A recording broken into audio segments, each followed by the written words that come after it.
Move over, Elden Ring, there is a new sheriff in town. That's right, it's this guy. Kirby and the Forgotten Lands is out, and man, does this game suck. Literally. Now let's get this point out of the way. One of the most frequent things I see brought up about this game is that it's basically Mario Odyssey but with Kirby. Is that true? It depends on how you look at it. Is there a hub world? Yeah. Are there new powers and abilities that change the core gameplay of a pre-existing character? Yeah. However, you don't have the wide open levels like Odyssey, nor do you get the camera controls, and the levels themselves in Kirby are fairly linear by comparison. You do, however, get extra side content to do once you're in those levels, and we'll discuss that later, but despite the similarities in the treatment of both games and franchises, Kirby the Forgotten Land stands tall and proud on its own and acts as a great first step for the future of more 3D Kirby games. The game, when essentially reduced to its essence, is just pure fun. Kirby games are no strangers to having new mechanics introduced, and this game is no different. This time, HAL Labs straight up asked Kirby, "Hey man, show me what that mouth do." And Kirby did. The gimmick of this game is Kirby's mouthful mode, and it's kind of a take on what Cappy was to Mario in Mario Odyssey. Whatever large item you inhale turns into some form of new ability. I won't go into all of them because there's actually a few more that weren't revealed in the trailer, and I want to keep this relatively spoiler free for you guys, but you get to turn into a car that you can drive around, there's a set of stairs, there's road cones, etc. It was an absolute joy coming across new items that could trigger this mouthful mode because you'd never know what different and inventive mechanic would be tied to it or how it would work. In addition to that, Kirby still has his traditional copy abilities where he can suck enemies and take on their powers. However, thankfully this too has been improved. Instead of just simply adopting the abilities, you can now evolve them. Not only does this revitalize the traditional power-ups seen in past Kirby games, but it also provides you with a great reason to revisit levels. To unlock these evolutions, you'll need to first unlock the town, and then you'll need to go to this shop and where the blacksmith is and collect these blueprints. If you collected enough coins and rare stars, you'll be able to unlock the next evolution stage of that particular ability. Coins and stars are fairly easy to come across in your play, and you can get additional stars in the time challenges. All of this greatly adds to the game's replayability factor and kept the powers feeling fresh and new throughout my entire play.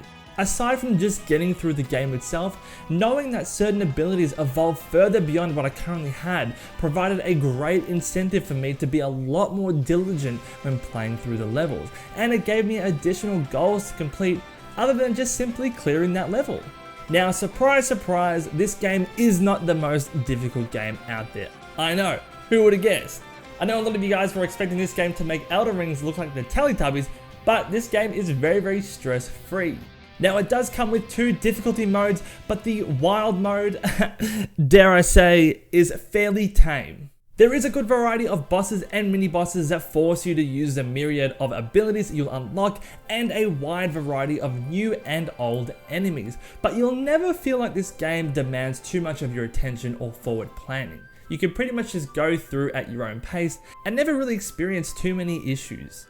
Although the levels themselves are fairly linear, they are incredibly well designed, and there are enough hidden details, paths, and secrets to maintain your intrigue and make you feel compelled to explore them from top to bottom. Now, if you are looking for a real challenge in this game, the timed challenges are what you want to be doing. Each time stage will have you wearing a certain ability and gives you a particular task.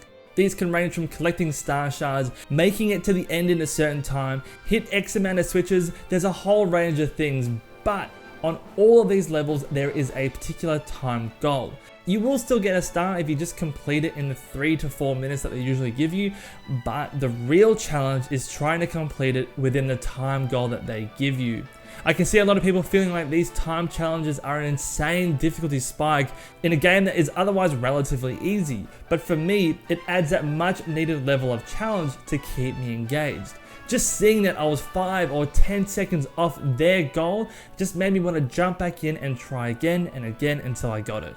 Now, as I said before, there's a lot of secrets in these levels throughout the level design, but there are also different side missions within each level. Each level will see you returning multiple times to complete every single one of these side missions just to scratch that completionist itch. Seeing that you just missed out on completing one of the level side quests, or seeing that you missed out on one of the Waddle Dees made me scream, "Ah, Waddle Dees nuts!" and jump right back into the level just so I can complete that task by destroying this one wanted poster.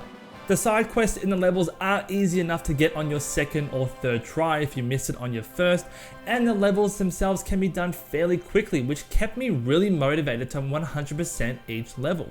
I'm not a completionist at all, but given that the game has such a low barrier to entry and that getting 100% on each level is actually obtainable, I kept going for it. Now, speaking of the Waddle Dees, you'll want to collect as many of these guys as possible, because the more that you collect, the more are sent back to repopulate and rebuild the town.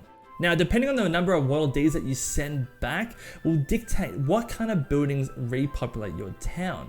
It absolutely is in your best interest to send back as many as possible. I'm not going to spoil what gets unlocked when, but there are also some fantastic mini games that get unlocked as you build more buildings.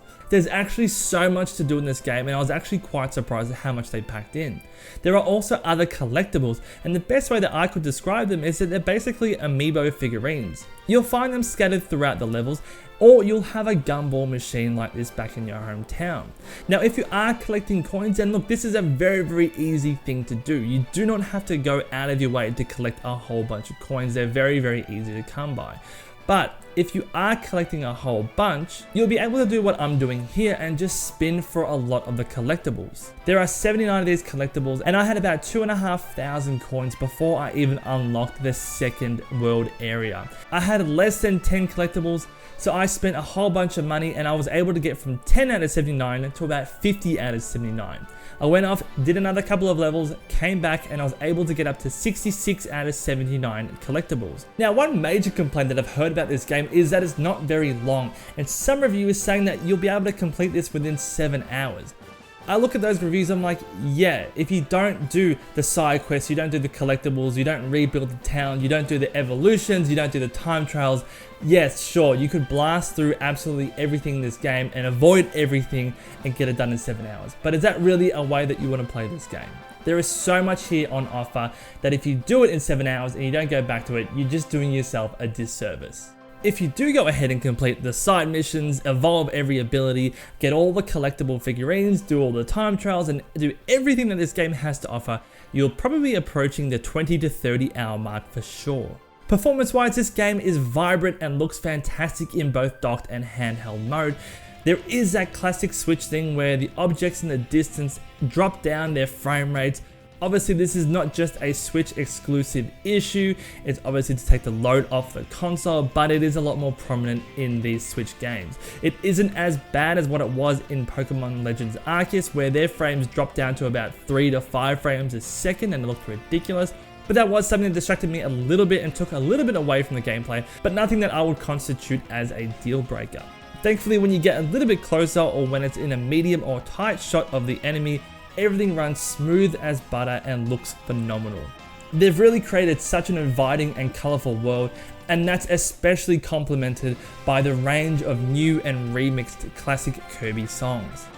There is also a 2-player co-op mode, but I didn't really play this too much. The second player can't copy abilities as a bandana Waddle Dee, and the camera only follows Kirby, so the second player is constantly transported to wherever Kirby is. It just was not a fun experience for the second player. But guys, those are my thoughts / review on Kirby the Forgotten Land. I was actually so surprised at how much I enjoyed this, and so surprised at how much they were able to pack into the game.